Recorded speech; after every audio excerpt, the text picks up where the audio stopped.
Professor, you can deal with those four. Thank you, Chairman, and honorable members for those questions. And let me start with the issue of CDF.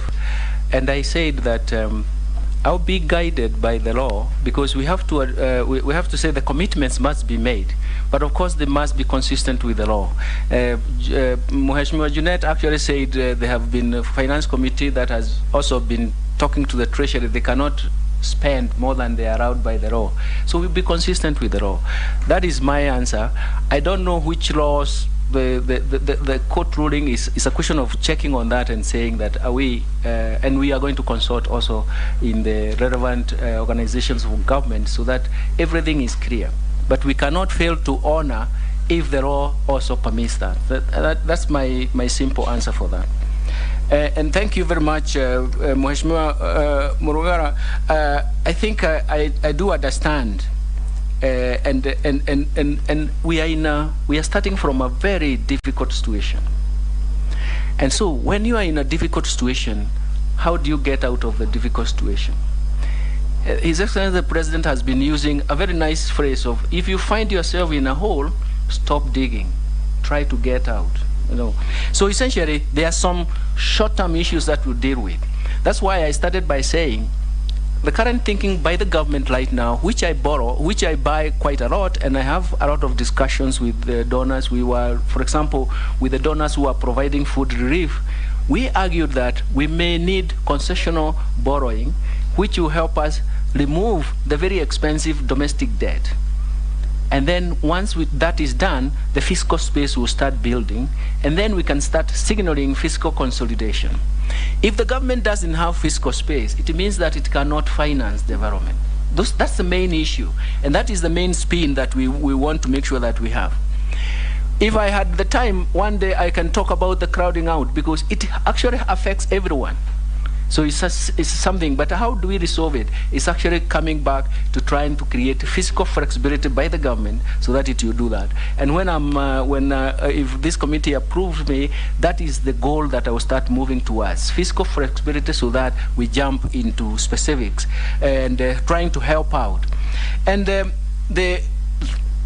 you, Mheshimiwa Daud. I didn't know that there were 200 vehicles leased out, but again, it's something that I will look at. Let me say this. When the crisis was started biting, and especially the whole world, it's only the US Fed that actually started tightening their monetary policy.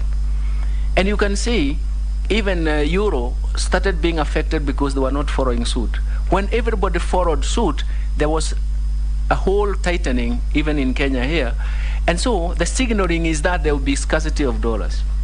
So the dollars that you mentioned in terms of deposit, they are owned by individuals. And so everybody moves into a different direction because they are anticipating that there will be tightening. So the whole issue is to say, once the crisis is over, we are going to see dollar flows. The other day I was talking even to several farms, like even tea exporters. They are stockpiling their quantity. The Ukrainian crisis is such that we cannot export the products that we used to export there. We cannot take tea to Pakistan, for example, because of the flood. So there is a bit of a shock in terms of the supply. So we are not getting the dollar flows.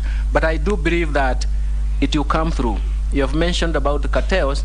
This is again something I went back to talking about markets. How do we develop markets?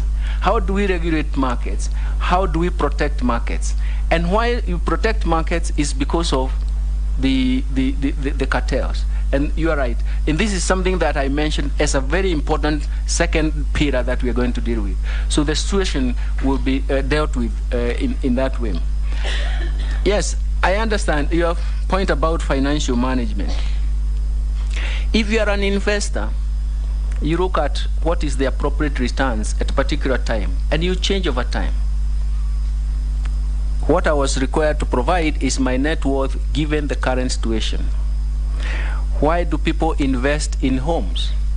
Because they have safe returns. If tomorrow manufacturing sector is better, we will invest there.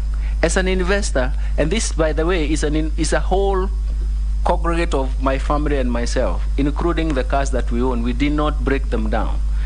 Okay? I came here with a company car, which is an international organization. So essentially, that's why you didn't find specifics. But the most important thing is to tell you that even yourself, you'll wake up tomorrow to invest on the basis of the returns that you see. If the information in the market shows that you're going to get into a loss, you are going to change your investment pattern.